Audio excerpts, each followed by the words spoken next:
Good morning, everyone, and welcome to today's webinar sponsored by Rootstock Software. Our last topic was shop floor. See how scheduling the shop floor through ERP controls labor and machines. This is the 6th webinar in our ERP 101 webinar series. Our topic today is procurement. Link your vendors and purchase parts via ERP. Moving on to some housekeeping. Before we get started, I'd like to go over a few items so you know how to participate in today's event. We've taken a screenshot of an example of the attendee interface. You should see something that looks like this on your own computer desktop in the upper right corner. You're listening in using your computer's speaker system by default. If you prefer to join over the phone, just select telephone in the audio pane and the dial-in information will be displayed. All attendees will be on mute throughout the presentation. You'll have the opportunity to submit text questions to today's presenter by typing your questions into the questions pane of the control panel. You may send in your questions at any time during the presentation. We will collect these and address them during the Q&A session at the end of today's presentation. Now we'll take a look at the upcoming schedule. Today, we will be covering procurement. Link your vendors and purchase parts via ERP. The next webinar in the ERP 101 webinar series by Rootstock Software is scheduled for December 13th, and we'll cover the topic MRP. Step through an overview of this vital ERP subset. Future webinar dates are to be announced. I would now like to introduce our presenter, David Bush, Senior Manufacturing Consultant at Rootstock Software. David Bush has 30-plus years of manufacturing and MRP ERP systems experience. David was previously at General Microcircuits, Consona Corporation, and Relevant Business Systems. David will now introduce us to our ERP 101 webinar, Procurement. Link your vendors and purchase parts via ERP. Hi, David. Hi, thank you very much for that introduction. I appreciate it very much. In the last several webinars, we have been focusing our attention on specific manufacturing issues. In particular, we've been talking about the need to have accurate part numbers and bill of materials, which define the parts that go into an item that's going to be manufactured in production. We talked about the fact that engineering is typically the place where ERP systems look for that information. Part numbers are defined there and bills of materials are defined there. And besides defining those, revisions or engineering change orders make sure that what the planners are looking at is up to date and accurate based on the most current configurations of the parts that are going to be built. We also looked at the manufacturing side, the production side of the ERP system, which is covered by the shop floor control area. And that focuses on anything having to do with the physical manufacturing of those parts that are going to be put together. So when we went over shop floor control, we learned that it uses work centers and processes that are defined to help you visualize exactly what's going on the shop floor and to give direction to those who are working to put those parts together, whether they be sub-assemblies or final assemblies that are going to be eventually shipped to a customer to satisfy customer orders. Part routings were used by ERP or are used by the ERP system to do what's known as capacity planning. Once the work orders have routings attached to them, then capacity planning can take that information and define the load that is on each one of those work centers, allowing the planners to move things around so that the load can be properly balanced and all of the work can be done as expected. Today, though, we're going to move out of what goes on exactly on the shop floor and talk more about procurement and vendor control, which are really supporting areas of the manufacturing process. Now, when we talk about procurement, we're talking about actually purchasing parts that are used either in production or other areas of the company to support production. There's actually 3 different types of parts that the ERP system manages. The first and most common are direct parts, parts that are used in the actual manufacturing process on the shop floor. When those parts are entered as new part numbers into the engineering module, they're coded as purchase parts, and that tells the MRP engine that these parts need to be planned as purchased items. Besides direct parts, there's also, as you would guess, indirect parts, parts that support the manufacturing process, but they're typically not called out on bills of materials, or if they are on the bill of material, the quantity that is required is usually 0, so that MRP does not plan them. And this might include things like lubricants that are used in the manufacturing process, or gloves that the users need to wear, or other shop floor supplies, or even office supplies like ink for the printers, or paper, or pencils and pens, and mundane things such as that are very important to the overall ERP system. And then the third type of purchase part is called a service item. Service items are typically contractual, paid by the hour or by the contract, and might include things like copy machine repairs, or even landscaping work on the outside of the building, or different things like that. They're not tangible items that actually would go into production. So now let's kind of talk about the vendor area of the ERP system and the need for vendor control in that system. Vendor control actually is where you add and maintain individual vendor records. Who do we buy items from, whether it be direct, indirect, or service items. A record called an item vendor record links particular parts that we use probably in manufacturing, but it could be indirect and service items as well, to specific vendors. And as we go on through our discussion today, we'll find out why that item vendor record has so much importance to an ERP system. As time goes on and data is collected, that historical data provides the means to do what we call vendor analysis, and it really provides many different things that can help the planners and the buyers to make proper choices or wise choices as they move forward. For example, vendor analysis can help them know which vendors are typically shipping their products on time, which ones typically have those products when they're promised, and things such as that can help them analyze just how well these vendors are doing. It also links to AP, to accounts payable, so that way the ERP system provides a way to do three-way matching when the bills need to be paid. Three-way matching the purchase order and the vendor and the invoice, the receipt transaction, so that payments are made to those vendors accurately and timely. Now, let's take a look at how all of this works together in an ERP system to satisfy purchasing requirements.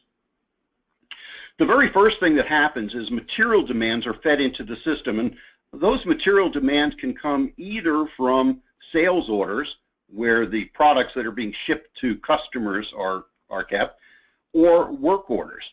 Now, work orders create demands for material on the system because in order to build a sub-assembly or a final assembly, parts are required, and work orders are the tool that is used to call out those parts. So here we have demands, and demands are fed into the MRP engine.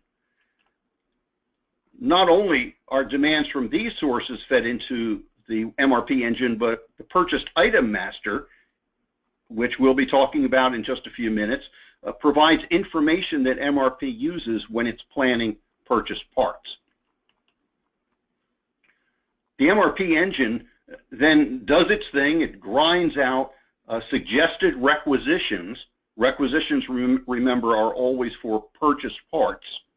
And those requisitions are suggested in that it allows the buyers or planners to make adjustments to them before they're firmed up. Also, manual requisitions are created when a planner, for example, sees a need for something that he knows MRP is not aware of for whatever reason. Maybe some parts were damaged in the warehouse, or some other thing has happened that causes parts not to be available when the system expected them to be. They may create manual requisitions. And often you'll hear of people in the office creating manual requisitions for indirect items. Well, that information is then converted into a process that converts those requisitions into purchase orders, but only when they are firmed up, when whoever needs to see them has had a chance to see them and make adjustments that need to be made. So those requisitions go through that process that turns them into purchase orders. And besides those converted purchase orders, there are also manual purchase orders that can be created bypassing the whole requisition system.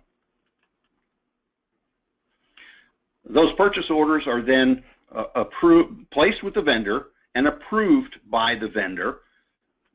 Possibly changes must be made to them, maybe to dates or quantities or even pricing.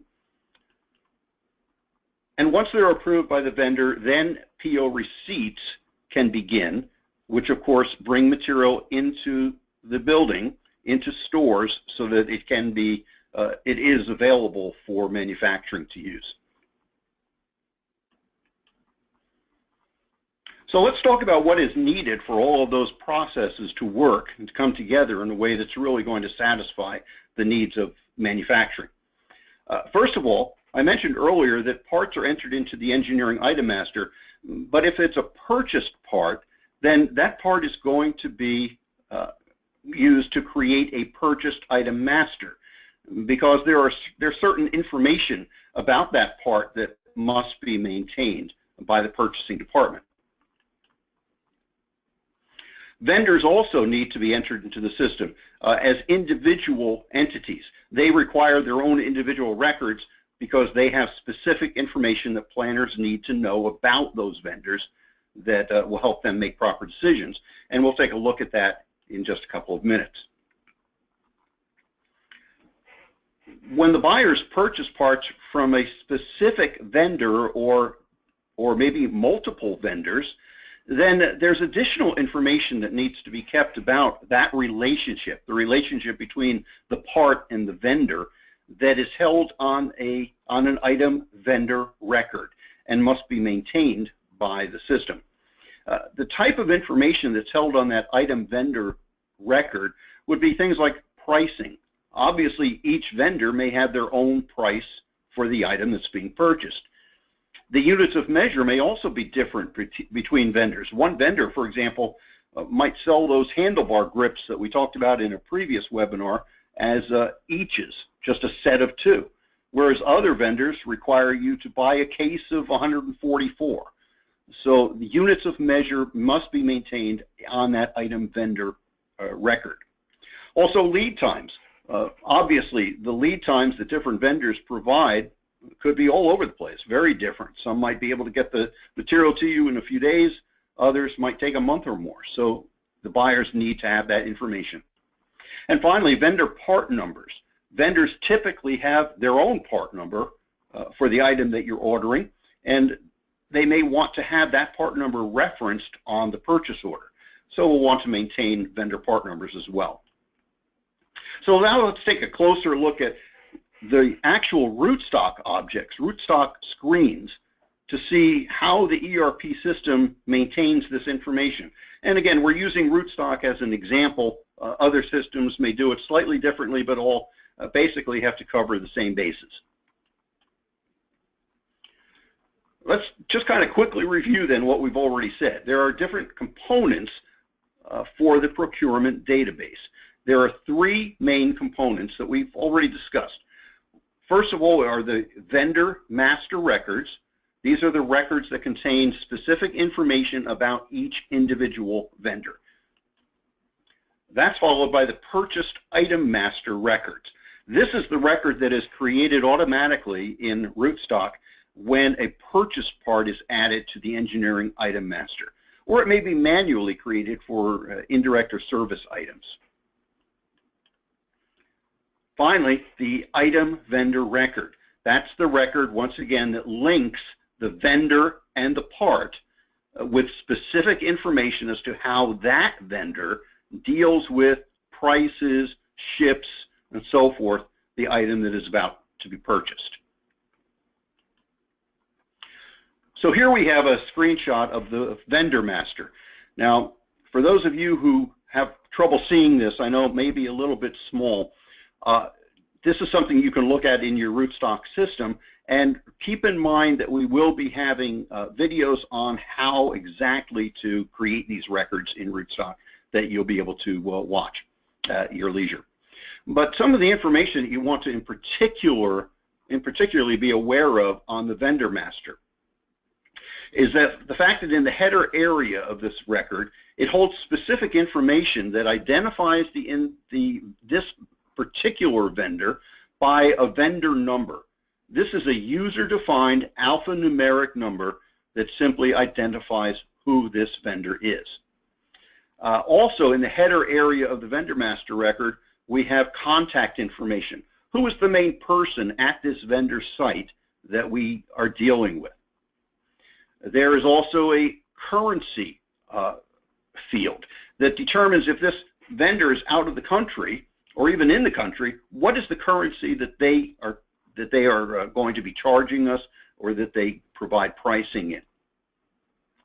Another field provides a PO template information. This vendor may require their purchase orders to be in a very specific design, and so each vendor can have their own purchase order template that they'll see in their emails when purchase orders are emailed to them, or even in a hard copy if they're sent through the mail. So there's quite a bit of information in the header area of the vendor about this particular vendor, but there's far more information in the tabs below. For example, we are sitting on the address tab, and you'll notice we have three different addresses for this vendor, and over here we have checkboxes that tell us how those addresses are used, whether it's a mail to address or a remit to address, or it could be both. The mail to address is where the purchase order is actually sent, and the remit to address is where the monies are sent to pay for the invoice.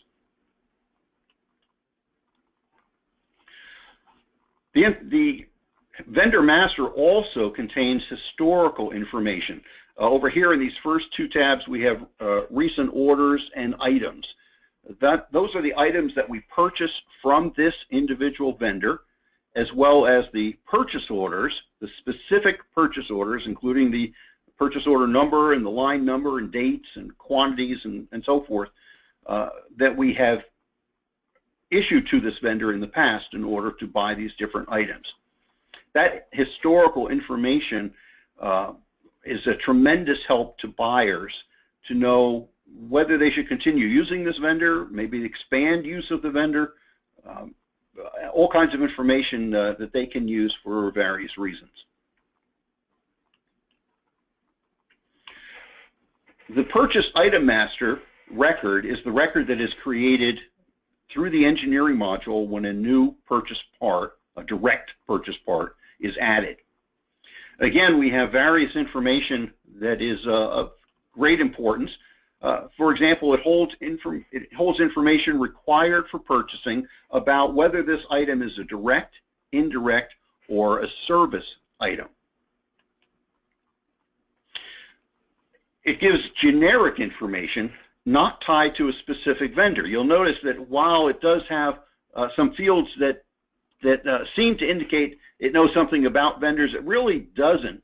However, it is directly linked to the item vendor records. So, for example, this Rootstock object has the ability to just go right to the item vendor record, any item vendor records, and it's actually showing you here how many you've got for this part, indicating that we buy this part from multiple vendors. This Purchase Item Master record is the record that is used by MRP to create requisitions for direct items. So when MRP sees a need for a purchase part, it pulls information from this record that helps it provide a requisition that is going to be meaningful and timely.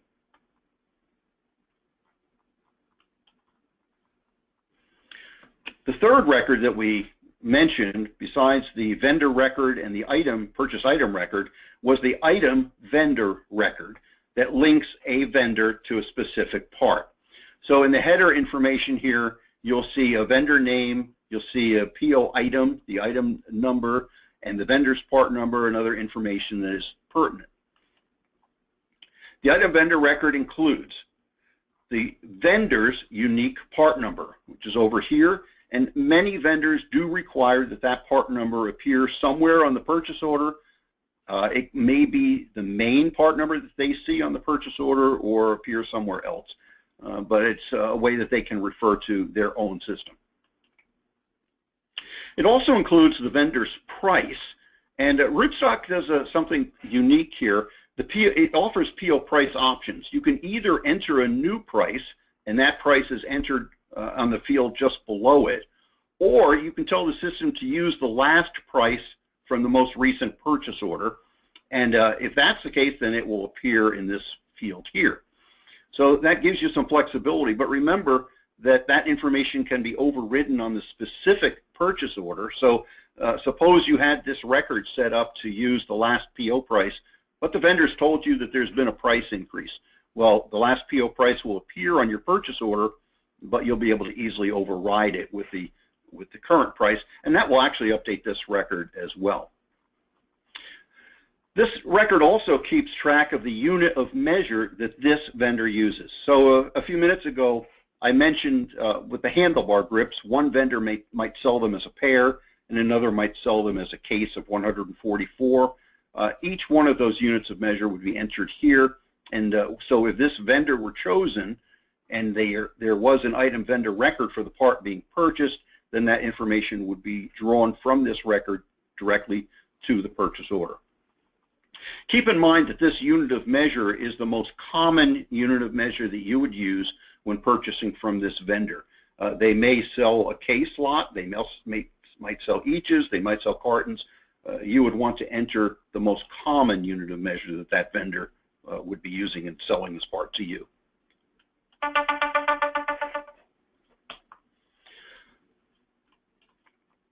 Now let's move on to using those three records to actually create the purchase order. The purchase order in this case is purchase order 15009. The order number itself is unique to this specific purchase order, and it's automatically generated when the requisitions are converted into purchase orders using that process that we saw in an earlier screen. However, the purchase order number can be overridden by the user, and they can enter anything, pretty much anything they want, starting with alpha characters.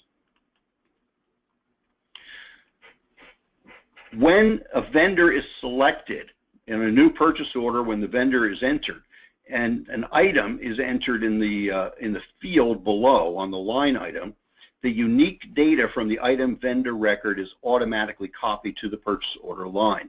And that's what you'll see in this screenshot here. You're seeing just one line item, but certain information has been copied from the vendor file and from the item vendor record to this purchase order line. The status of the order, whether it be on the header or on the line itself, lets the buyer know just what's the status of the purchase order at this point. Has it been sent to the vendor? Has the vendor accepted it? Has the line item been received? Well, that information is automatically adjusted for you, and it can be overridden as well by using some of the features of the Rootstock object. The line button, going down to looking at it, adding lines to this purchase order, allows new item vendor records to be created on the fly. So, for example, if I want to buy something from a vendor and I've never bought from the vendor before, the system allows you to add that item to the purchase order line and automatically create an item vendor record based on defaults that come from the purchase item commodity code, as well as the information that you enter on this line itself. That's really a very nice feature that Rootstock offers to make things a little bit easier and faster for you. So the rest of the information, the default information, comes from related records, most of which we've already talked about: the purchase commodity code, the vendor file itself, that item vendor record, the purchase item master, and just about all of it can be overwritten as needed if it's not up to date for whatever reason, or has changed currently just for this purchase order. Various reasons might cause you to need to overwrite it. So once the purchase order has been written out, sent to the vendor, and the vendor has accepted it, maybe they've made some changes to it, maybe changes to the dates or quantities or pricing, but once all of that's been ironed out, then the receipt transaction can take place. So let's take a look at what that looks like. Here is a PO receipt in the Rootstock system. The receipt data defaults from the purchase order itself. So the date that you expected this item to be received, the quantity that you expected to receive, the location even that you're going to put it in after receipt, whether it be a stockroom location or an inspection location, whatever it might be, all defaults from the inventory item, the purchase item master record, as well as other places, to make it a little bit easier and quicker to do that PO receipt. Again, on the PO receipt, some of this information can be overwritten as it's required. So for example, you'll notice here that on this line we ordered 50 pieces, but only 35 of them came in. Now obviously the next purchase order receipt transaction is going to show an open quantity here of 15 and the default of 15 being received. If you want to receive more than you've ordered, maybe the vendor has sent a quantity of 55 instead of 50, typically you would go back to the purchase order and adjust the PO line to the quantity that you would want to receive. The receipt then becomes the document that is used by the accounts payable department for that three-way match process that we spoke about earlier.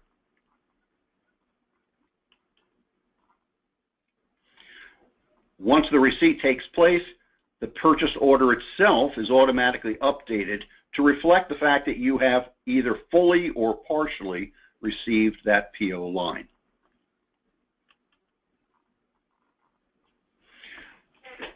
Well, the look that we've taken of procurement and vendor control is really the 10,000-foot level.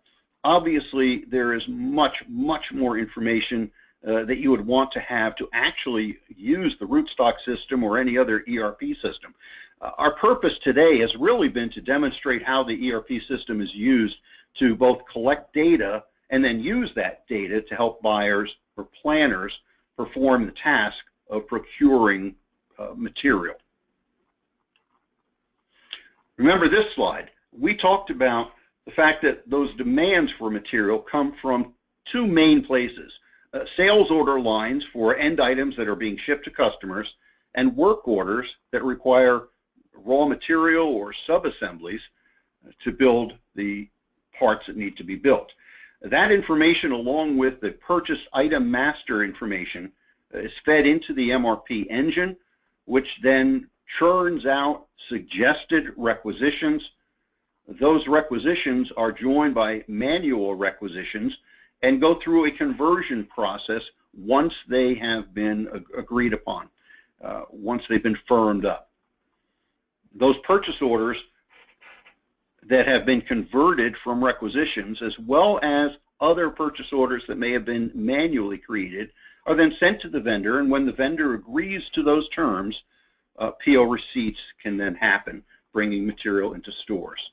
So here we have the big picture of how procurement, vendor control, and purchase item control works. So where do we go next?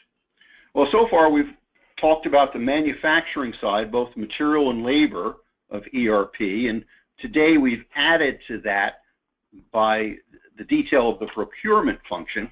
But here's what's coming in future webinars. Our next webinar is going to cover MRP, where we'll talk about how the system gathers supply and demand information and balances it out to determine the quantities that have to be brought in and the timing that's needed to bring that material in. And it's going to suggest requisitions that we saw used in our webinar today, as well as work orders in order to satisfy those material demands. After MRP, we'll be looking at work orders, the tool that is used by the ERP system to tell the shop what needs to be built in what quantities and what dates. Then we have the order entry system, sales orders and customers. This feeds the demand side of the ERP system, and customers and products and orders are all maintained there. We also need to talk about inventory, where current balances of material are held in the system, where accuracy is vitally important, and inventory, of course, provides the means to issue and receive material as it comes in and leaves the shop. And of course, there is much more to talk about after that. So now I'm going to turn it back over to David, and David, maybe you've got some I can answer for you. Absolutely. Thank you, David. Great job. Impressive again. Before we get to your questions, just a quick reminder, this webinar will be posted on our website at www.rootstock.com. And of course, after the webinar, if you have any further inquiries, please email us at marketing@rootstock.com. We'll now answer questions submitted during today's presentation, as well as take any new questions. And just a reminder, you can still submit questions through the questions pane in your attendee control panel. David, we do have a couple of questions today. Our first question today is, how does the ERP system know which vendor to use when MRP creates requisitions? When MRP creates requisitions, MRP is not really concerned about what vendor is going to be used. It's much more concerned about the quantity of the item that's needed and when that item needs to be received. That having been said, on the vendor record, that vendor can be tagged as the primary vendor for a part. So on the item vendor master, you'll see that this specific vendor is the primary vendor that we use. In that case, that primary vendor will show up on the requisition and be available before that requisition is converted into a purchase order. If there isn't a primary vendor, then the user, the buyer, who is going over the requisitions, can choose a vendor, but that must be done before the conversion takes place, obviously, because the purchase order is linked to a specific vendor. Okay, excellent. Another question for you, David. Can you purchase different types of items, for example, direct and indirect, on the same purchase order? That's something that is commonly done. Shop supplies are often indirect items that are matched with direct items that are needed in production. So yes, nearly every ERP system will allow mix and match of direct and indirect, even service items, on the same purchase order. Okay. We've got one more question here for you. What makes indirect items different from direct items? Indirect items are simply not tracked in the inventory system. So when an indirect item is received, that's about as far as the system goes with it. You wouldn't be able to tell through the ERP system whether you have any left, whether they've been used up.